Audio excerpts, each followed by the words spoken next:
ಸಿಗ್ಲಿಲ್ಲ ಸರ್. ನಿನ್ನೆ ಪ್ರಚಾರದ ನಂತರ ನಿಮ್ಗೆ ಏನು ನಿಮ್ಮ opinion ಏನು?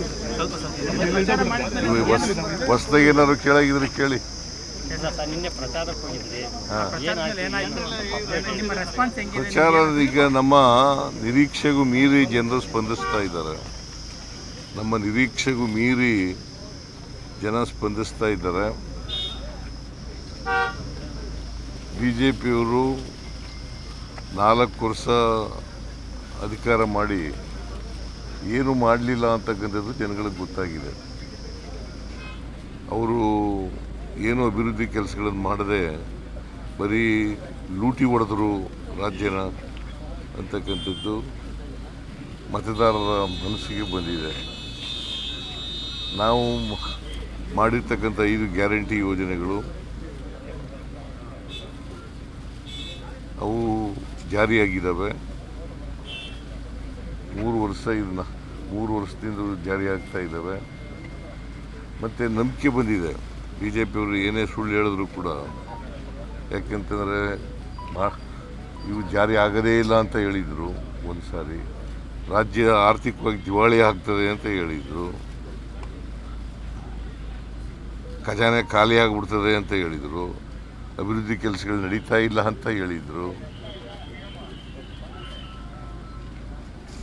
ಆಮೇಲೆ ಕಳೆದ ಲೋಕಸಭಾ ಚುನಾವಣೆ ಆದಮೇಲೆ ನಿಲ್ಲಿಸ್ಬಿಡ್ತಾರೆ ಅಂತ ಹೇಳಿದರು. ಈಗ ಮುಂದುವರಿಸ್ತಾ ಇದ್ದೇವೆ. ಪ್ರತಿ ವರ್ಷವೂ ಕೂಡ ಸುಮಾರು 52,000 ಕೋಟಿ ರೂಪಾಯಿಗಳನ್ನು ಖರ್ಚು ಮಾಡ್ತಾ ಇದ್ದೀವಿ. ಪ್ರತಿ ವರ್ಷವೂ ಕೂಡ 52,000 ಕೋಟಿ.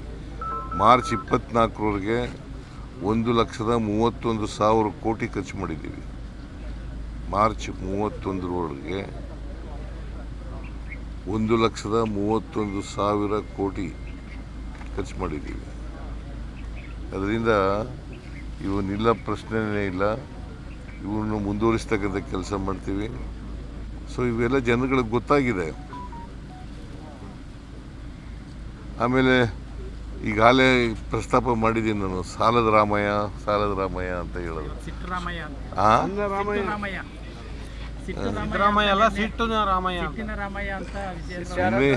ಏನಾದ್ರು ಬಾಯಿ ಬಂದಾಗ ಮಾತಾಡ್ತಾರೆ. ನೋಡ್ರಿ, ಎಲ್ಲ ಅಭಿವೃದ್ಧಿ ರಾಷ್ಟ್ರಗಳು, ಎಲ್ಲ ರಾಜ್ಯಗಳು ಸಾಲ ಮಾಡಲೇಬೇಕು.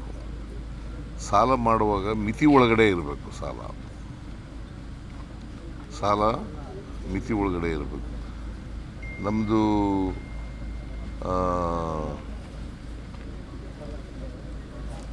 GDP ಎಷ್ಟು ಗೊತ್ತಾ ಕರ್ನಾಟಕದ್ದು?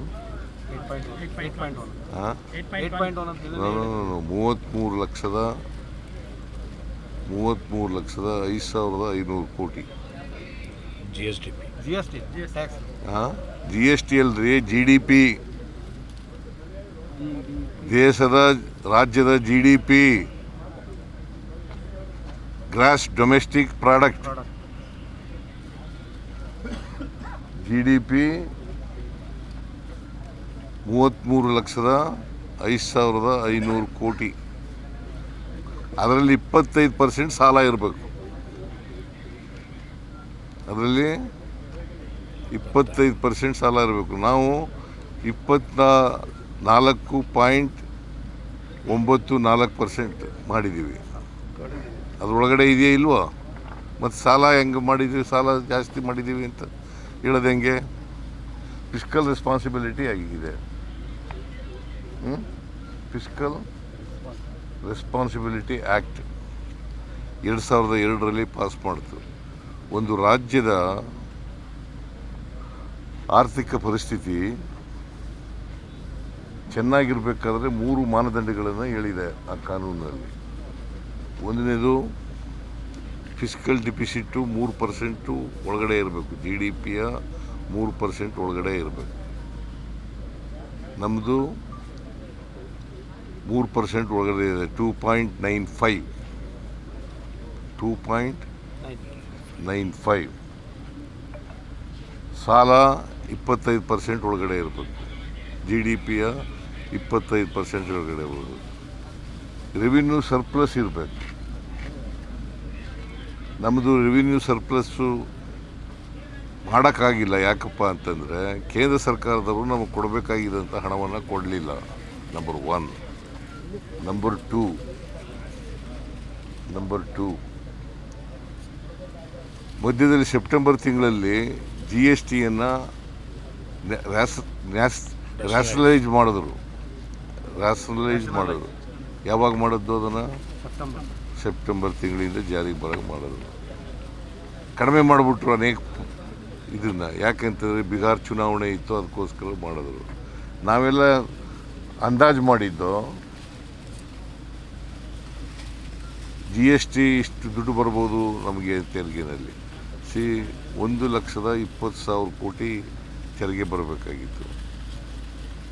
ನಮಗೆ 10,000 ಕೋಟಿ ಕಡಿಮೆ ಆಯಿತು. ಅದರಲ್ಲಿ 10,000 ಕೋಟಿ GST ರ್ಯಾಷನಲೈಸ್ ಮಾಡೋಕ್ಕೆ ಮುಂಚಿತವಾಗಿ, ತೀರ್ಮಾನ ಮಾಡೋಕ್ಕೆ ಮುಂಚಿತವಾಗಿ 10% ಗ್ರೋತ್ ಇತ್ತು ನಮ್ಮ ರಾಜ್ಯದಲ್ಲಿ. 10% ಗ್ರೋತ್, GST ಗ್ರೋತು 10% ಗ್ರೋತ್ ಇತ್ತು. ಅದು 4% ಇಳಿದು ಬಿಡ್ತು.